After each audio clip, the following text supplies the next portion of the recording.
Welcome to Living with Victory Ministries podcast. Today's podcast is brought to you by Teague's Grocery and Corner Cafe at 130 Soco Road in Maggie Valley, North Carolina. In a moment, we'll join Tony and Laureen Giorgio with today's message. There's a promise coming down that dusty road, and from his holy hand, healing virtue flows. He's got the keys to what you need. Death and hell he will defeat. Oh, there's a promise coming down that dusty road.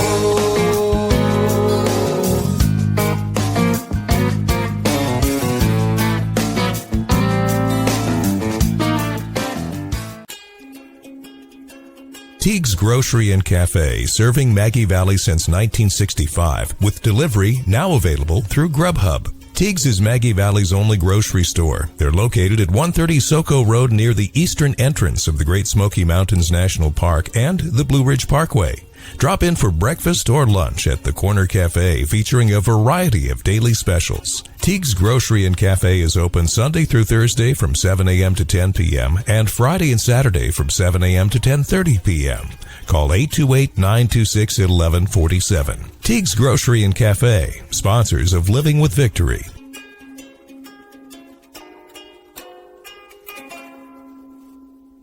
This is Tony Giorgio. Welcome to Living with Victory, proving life isn't about waiting for the storms to pass. It's about learning to dance in the rain, giving you peace, power, and joy through perseverance and faith. Above all, folks, in Jesus Christ.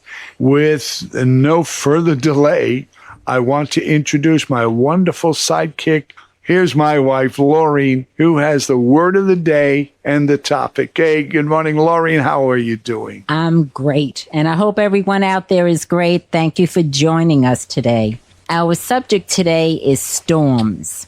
Who is in control? This is from the Amplified Bible, Mark 4:35 through 41. On that same day, when evening had come, he said to them, "Let us go over to the other side of the lake." And leaving the throng, they took him with them, just as he was in the boat in which he was sitting, and other boats were with him. And a furious storm of wind of hurricane proportions arose, and the waves kept beating into the boat so that it was already becoming filled. But he himself was in the stern of the boat, asleep on the leather cushion. And they awoke him and said to him, "Master, do you not care that we are perishing?" And he arose and rebuked the wind and said to the sea, "Hush now, be still." And the wind ceased, sank to rest as if exhausted by its beating. And there was immediately a great calm, a perfect peacefulness. He said to them, "Why are you so timid and fearful? How is it that you have no faith?" And they were filled with great awe and feared exceedingly, and said one to another, "Who then is this that even wind and sea obey him?" Amen. When a storm in your life arises, you lose your job, a child gets sick, a loved one dies, who is in control? Is anyone in control, or does panic set in? Are you depending on someone that disappoints you? A storm turns your life upside down and you can't see straight at times, even to know what to do. Jesus was sound asleep, peaceful as can be. His disciples woke him, telling him there was a violent storm, that they were perishing. And I'm sure that when we're going through our storms, we feel like we're perishing. Yes. And Lord, don't you care? Don't you see the mess I'm in? But Jesus knew the conditions of the storm. He knew how violent it was, just as he knows our circumstances. Here's the question I believe we need to ask ourselves. Are our circumstances bigger than God, or is God bigger than our circumstances? How we answer this question honestly in our heart will determine the degree of peace we will have while going through the storm. I say through because they did go to the other side. The other question is, does he care? Well, he cared enough to come down and die for us. And he cared enough to calm the storm, as he will do for you if you just let him know you trust him. And he said to his disciples, "O ye of little faith, Right there, I believe, is the answer to how we should get through our storms. There was a family when we were back in Florida that was constantly on the road to doctors and hospitals with their little girl who had a severe heart condition. And they were off in Boston for an operation. During this time, they had left the house. I think the teenage son was at the house, and a ferocious storm came in that week. Rain like we'd never seen. And what happened was that the rain and the pounding actually brought down part of the roof of the house. Everything in the house was destroyed. The walls, the carpeting, you name it. Here they are. They're in Boston. Their home in Orlando is completely devastated. They really can't leave Boston at this point and have no one that can help them out. We talk about the storms. We're talking about Jesus. And a lot of us tend to think, oh, God, why did you let this happen? I have to say that, there are two forces. There is Jesus Christ and all of his goodness and purity. And there is the devil, okay? There is evil in this world, and we've seen it recently. But what had happened here, there was devastation. And I get this call. His young son was at home, called the father, and father's in a panic situation. What do I do now? He gives me a call. Okay, call Tony Giorgio. All right, Tony, what am I going to do? And Tony says, hey, what am I going to do? I don't know. Oh, another challenge. I couldn't hold a hammer. You wouldn't want me with a hammer in my hand. I started to make phone calls. That's all I know. Give me a phone. And I'm calling around and I'm asking and I'm telling people and I'm praying about it because, man, I don't know the answer to this one. We didn't have enough money. We don't do repairs, or not like today, home improvements and all of this. But I did get a hold of some of my friends who were in the area. I got a hold of the radio station and Home Depot at that time. And I'll tell you what, they came out in droves. I mean, instantly. That rain stopped. They were in there. The new roof was put on the house. The walls were repaired. The carpeting was repaired. People just came from everywhere. And all I said is, Lord, give me the answer to this one. I don't know what to do. I don't have an army. I don't have a big organization. It happened in 3 days. They had a new home. The irony of it is, as people went in there and looked around, said, they need a new stove. Oh, my goodness, look, this is falling apart. They refurbished the place beyond, you couldn't recognize it was the same home. And this is the idea that those storms will pass. You've got to trust in Jesus. When that roof caved in, it looked like, Lord, why are you allowing this to happen? Why?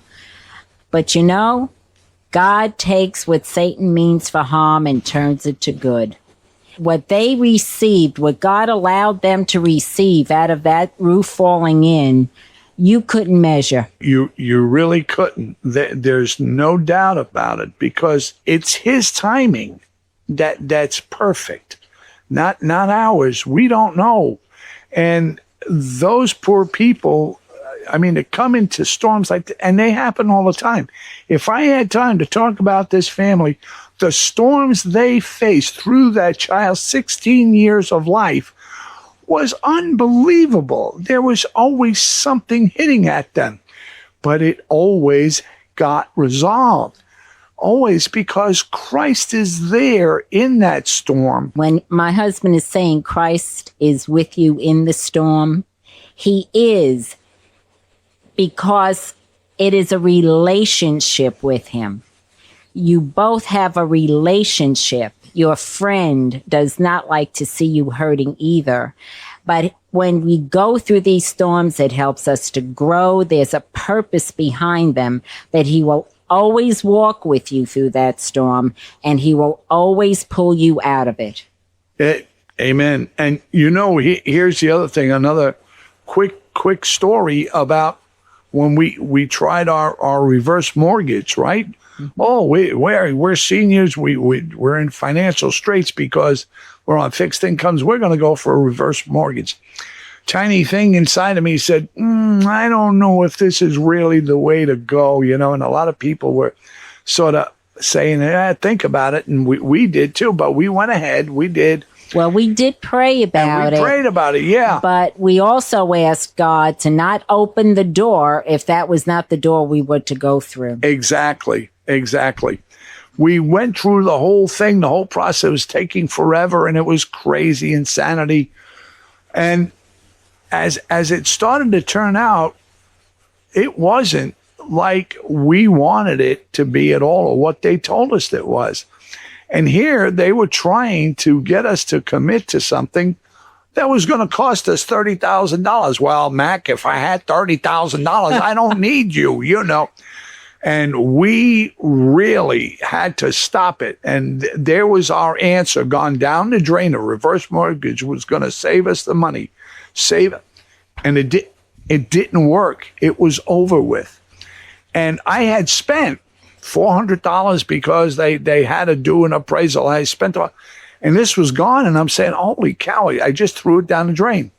Well, to make a long story short, by the time this thing was over with, I not only got the money back, which is unheard of to get a refund out of an appraisal, I got $400 back in the account. God bless it.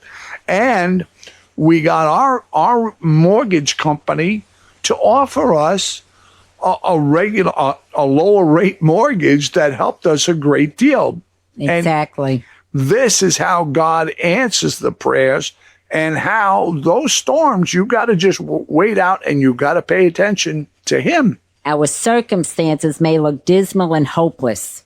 We let God know that we trust him by telling him so and thanking him for the outcome. And even though you're saying, I don't like these circumstances, but I choose to trust you, even if I don't feel like it, because I know you are my God. This pleases him beyond words. And I guarantee you the answer will come in his timing. He knows the perfect time. We don't. What may seem good to us, as we thought this reverse mortgage would have been good for us, may not be good. Denying answers is also his love for us, protecting us when we can't see the dangers. Our storms are really meant to strengthen us and to help us, because it strengthens what we're doing, because we know that Christ is with us and we can keep going. It's a learning process. When those storms come, you have the armor of God to protect you no matter what it is. If you walk with him as you're going through your trial, you will go through anything with his peace, and you will come up higher and stronger. If your life feels like pieces of a broken puzzle, walking through Living with Victory's website will guide you with hope and encouragement. Each page has information to put the broken pieces of life's puzzle back together again. You will find food for your soul, peace, and joy. Here you will find Jesus is the answer. You will learn who Jesus is and why he loves you so much to go to the cross for you. You will learn he wants to be your closest friend, walking and talking with you every moment of every day, and help you put the pieces of the broken puzzle back together to make you whole again. You can listen to our podcasts on your favorite platform, read Laureen's articles of hope and encouragement, purchase her book of God's promises for your life, contact us for prayer, or read about his love for you. Visit today at livingwithvictorync.org.